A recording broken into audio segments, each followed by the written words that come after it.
इस समय कोविड के टाइम में हम में से चले गए, हमारे परिवारों से जुदा हो गए, मैं उन सब के लिए श्रद्धांजलि अर्पित करता हूं और उनके परिवार जो हैं वो स्वस्थ रहें, ये मैं कामना करता हूं। आज 55 दिन के बाद, 55 डेज़ के बाद आज गवर्नमेंट की तरफ से जो SOP आई है उसमें 7 to 8 जो टाइम दिया गया है, हम उसको वेलकम करते हैं। देखिए, इस दौरान में मैं ये देख रहा था कि इस बिज़नेस कम्युनिटी ने बहुत लॉस लिया और इतना लॉस लेने के बाद भी उन लोगों ने हमेशा जो है, जो गवर्नमेंट की SOP आती थी उसको फॉलो किया,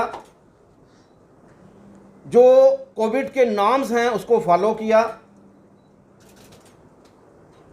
जो बस सफरर हैं वो बिज़नेस कम्युनिटी है, ट्रांसपोर्टर्स हैं, होटल्स हैं, रेस्टोरेंट्स हैं, इन सभी की वजह से आज अगर कोविड जो है, ये जो एक्सटेंड पीरियड निकला है, पिछला पीरियड निकला है, तो मैं यही कहूँगा कि अगर गवर्नमेंट सक्सेसफुल रही है जो नंबर ऑफ़ केसेस जो हैं उसको डाउन करने में, नंबर ऑफ़ डेथ्स जो हैं उसको कम करने में, तो ये इन्हीं लोगों की वजह से रही है और इन्होंने किसी तरह की भी कोई वायलेशन जो है वो नहीं की है।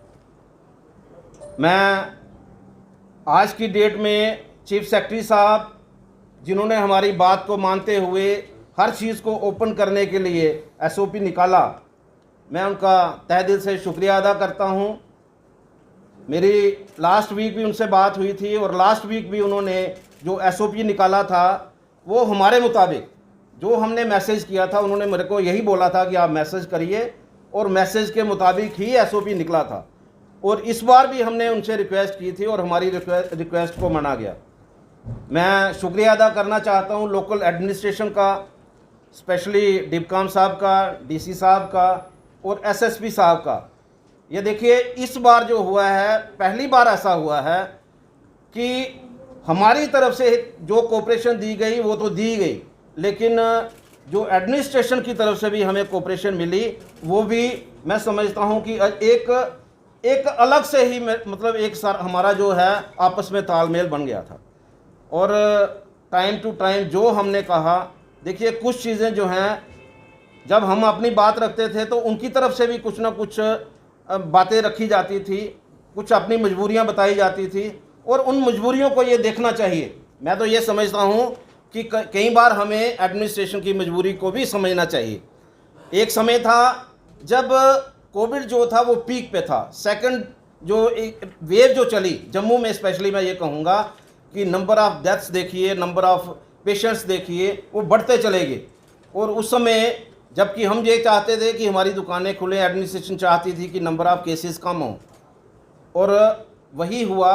लेकिन जो कोऑपरेशन हमारी तरफ से मिली और जो कोऑपरेशन उनकी तरफ से हमें मिली, मैं उसको याद करके यही कहूँगा कि जिस तरह की कोऑपरेशन हमेशा बनी रहे एडमिनिस्ट्रेशन में और जो डिफरेंट एसोसिएशंस और डिफरेंट ऑर्गेनाइजेशंस हैं।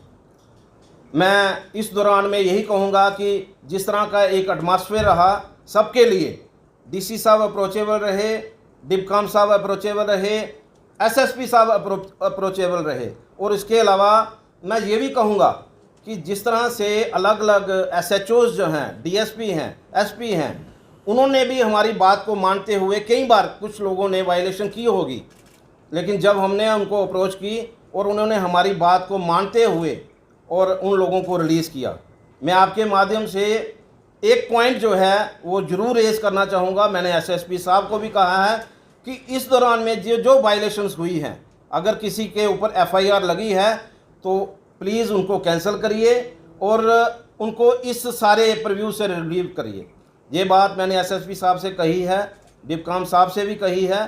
तो हम यही चाहेंगे कि ये चीज़ें जो हैं, जो FIR लगी हैं, वो कैंसिल हों। इसके साथ साथ मैं आज की डेट में, क्योंकि इस SOP में सभी को टच किया गया, लेकिन एक सेक्शन जो है उसको टच नहीं किया गया, उसमें होटल्स, रेस्टोरेंट और बैंक्वेट हॉल्स। मैंने DC साहब से भी बात की, डिपकाम साहब से भी बात की है, भाई इनको भी कम से कम देखिए। सांबा में आज मैं पढ़ रहा था वहाँ का, तो उन्होंने 50% तक जो है परमिशन दी है इस होटल्स की और रेस्टोरेंट की। तो यही हमारी डिमांड है कि एटलीस्ट जो ढाबे हैं, रेस्टोरेंट्स हैं, ये बैंक्वेट्स हैं, इनको भी परमिशन दी जाए ताकि ये भी जो है अपना रूटीन का काम कर सकें। क्योंकि इस सारे अगर पीरियड में अगर देखें तो सबसे ज़्यादा सफ़रर जो हैं वो यही रहे। ट्रांसपोर्ट लाइन तो रही, उसके अलावा ये सबसे ज़्यादा सफ़रर रहे जिनको एक दिन भी खोलने का मौका नहीं दिया गया। तो मैंने अपनी तरफ से ये डिमांड रखी है, CS साहब को भी हम लोग लिख रहे हैं और कोशिश कर रहे हैं कि इनके रेस्टोरेंट, ढाबे वगैरह जो हैं 50% एटलीस्ट 50% ऑक्यूपेंसी से ये खोले जाए।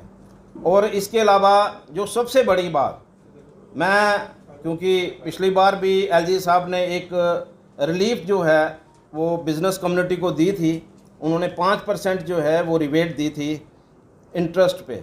लेकिन मैं इस बार इससे आगे बढ़ कर के मैं यही रिक्वेस्ट करूँगा कि जो लोग भी, जिन लोगों ने भी बहुत सारा लॉस लिया है, तो उनके लिए वो अगर हमारे साथ बैठ कर के अगर कोई प्लान करना चाहें उसके लिए भी हम तैयार हैं। लेकिन अपनी तरफ से वो कोई ना कोई रिलीफ जो है वो एक उनका जो एजेंडा है वो होना चाहिए कि जो लोग बिल्कुल काम नहीं कर सके, जो लोग गरीब लोग हैं, जो छोटे बिजनेसमैन हैं, जो ट्रांसपोर्ट लाइन में काम करने वाले ऐसे लोग जो अपनी किश्तें नहीं भर सके हैं, तो उनके लिए एक स्पेशल रिलीफ जो है, पैकेज जो है वो गवर्नमेंट की तरफ से दिया जाए। मैं आपके माध्यम से फिर से एक बार एडमिनिस्ट्रेशन का शुक्रिया अदा करूंगा, CS साहब का शुक्रिया अदा करूंगा और अपने बिजनेस कम्युनिटी के लोगों का स्पेशली, जिन्होंने इतना लॉस होते हुए भी पूरी तरह से कोऑपरेट किया है। और एक चीज़ जो है मैं यही रिक्वेस्ट करूंगा अपने बिजनेस कम्युनिटी के लोगों को कि जो कोविड नॉर्म्स हैं उसको ज़रूर फॉलो करें और करवाएं। सिर्फ करें ही नहीं, उनको करवाएं भी। अगर मार्केट में कोई ऐसा व्यक्ति आता है जो कोविड के जो नॉर्म्स हैं उसको फॉलो नहीं कर रहा, तो वो उसको पकड़ करके उसको फॉलो करवाएं। धन्यवाद। अरुण जी एक सवाल आपसे। अरुण जी, राजेंद्र जी बोल रहा हूँ टेपन से। आपने इस प्रेस कॉन्फ्रेंस में आपने कोई rebate businessman, industrialist, power cut, interest, bank loans, EMI, मुलाजमों की तनख्वाह और भी कई अखराजात हैं, आपने गवर्नमेंट के सामने इसके बारे में कुछ भी नहीं कहा है। क्या कहना चाहते हैं आप? देखिए, एक बात मैं आपके माध्यम से ज़रूर कहना चाहूँगा, ये जो इंटरेस्ट रेट की बात आ रही है, जो इंडस्ट्री के जो पैकेज की बात आ रही है, जो अदरवाइज जितने भी लॉसेस हैं, कल हमने एक मीटिंग अरेंज की हुई है डिपकॉम साहब के साथ और उसमें ये डिपार्टमेंट के लोग भी आ रहे हैं। देखिए, मैंने आज इसलिए सिर्फ एक बात कही है कि गवर्नमेंट जो है वो रिलीफ के बारे में सोचे। तो रिलीफ की जब बात आएगी तो उसमें ये सारी चीज़ें कवर होंगी। तो हम अपनी तरफ से आपको एश्योर कर रहे हैं कि ये जो इश्यूज़ हैं ये हम लोग सिर्फ डिपकॉम साहब के साथ तो हम डिस्कस करेंगे ही, LG साहब से भी मौका मिलेगा, CS साहब से भी मौका मिलेगा, जहाँ जहाँ हमें मौका मिलेगा हम इस चीज़ को लेंगे। अरुण जी कल जो गाइडलाइंस आई हैं उनके बारे में नहीं सोचा गया और कुछ लोगों का मानना ये भी है कि देखिए, जहाँ एडमिनिस्ट्रेशन सोचती है कि रेवेन्यू जनरेट होता है, शराब की दुकानों के बाहर भीड़ सबने देखी, लेकिन जिम के अंदर क्या उस तरह महिमा लग सकता है? जिम वालों के बारे में कब सोचा जाएगा? क्या सेहत जो इंसान जिम में बनाना चाहता है वो ज़्यादा बेटर है या ज़्यादा शराब पीकर सेहत बिगड़ती है? सरकार का ध्यान उधर ज़्यादा। देखिए, बिल्कुल आपने सही बात कही और यही बात जो है हम समझाने की कोशिश कर रहे हैं। मैंने आपको पहले ही बताया कि मैंने ये जो 4 इशू हैं, स्पेशली ढाबे वाला, रेस्टोरेंट वाले, होटल्स वाले, जिम वाले और बैंक्वेट हॉल वाले, ये क्योंकि यही इस सारे SOP में नहीं है, तो मैंने अपनी तरफ से DC साहब से भी बात की है, डिपकॉम साहब से भी बात की है, CS साहब से भी मैं बात करने वाला हूँ, क्योंकि मैंने डॉक्टर जितेंद्र से भी बात की थी कि मैंने कहा आप भी अपना जो है पावर का इस्तेमाल करिए और कम से कम जो लोकल एडमिनिस्ट्रेशन है उनको ये कहिए कि ये सारी चीज़ें ओपन के परमिशन दीजिए, क्योंकि सभी जगह अगर हम देखें नेबरिंग स्टेट में तो सभी जगह ये सारी चीज़ें ओपन हैं, चाहे उसमें कैपेसिटी कम रखी हुई है, कोई बात नहीं। अब जैसे रेस्टोरेंट की बात आती है 50% पे आप करिए ना, उसमें कोई दिक्कत की बात नहीं है। हमारी तरफ से ये डिमांड जो है हमारे ध्यान में है और ये कल जो है ये एक मेजर इशू है हमारा, कल की मीटिंग में हम लोग ये भी रेज करना है।